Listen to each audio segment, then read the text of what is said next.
আজকের সাংস্কৃতিক অনুষ্ঠানে আমাদের প্রথম যে পরিবেশনা মোহাম্মদ মোস্তাফিজুর রহমান কবিতা পরিবেশন করবে মহান বিজয় দিবস নিয়ে, এবং এর পরবর্তীতে মোহাম্মদ মুজাহিদুল ইসলাম।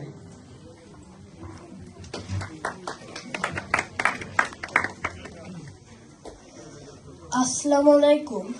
সবাইকে মহান বিজয় দিবসের শুভেচ্ছা জানিয়ে আবৃত্তি করছি আবু জাফরের কবিতা মহান বিজয় দিবস। মহান বিজয় দিবস 16ই ডিসেম্বর, জাতির অহংকার। এ বিজয়কে রাখবো সমুন্নত, এই হোক অঙ্গীকার। ৭১-এ ৭.৫ কোটি বাঙালি হয়েছিল ঐক্যবদ্ধ। ২৬ মাস থেকে শুরু হয় ৯ মাস রক্তক্ষয়ী মুক্তিযুদ্ধ। ৩০ লক্ষ শহীদের বুকের তাজা রক্ত দিয়ে বিসর্জন অবশেষে হানাদার পাকিস্তান বাহিনী করল আত্মসমর্পণ। সেদিন তারা বাঙালিদের কাছে করেছিল শির অবনত। বাংলাদেশ প্রতিষ্ঠা লাভ করেছিল স্বাধীন সার্বভৌমত্ব।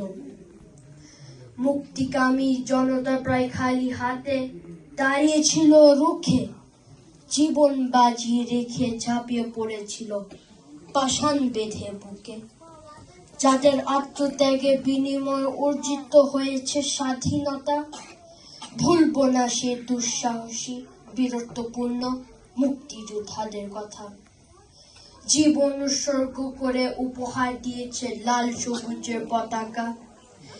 এনেছে ৫৬,০০০ বর্গ মাইলের স্বাধীন বাংলার সীমারেখা।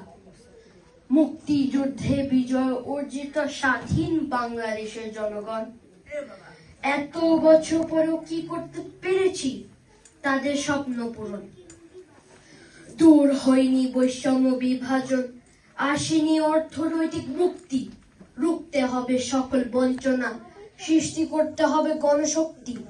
লাখ শহীদের আত্মত্যাগে অর্জিত আজকের এই বিজয়, সকলে মিলে গর্ব দেশ, মানব না কোনো পরাজয়। সবাইকে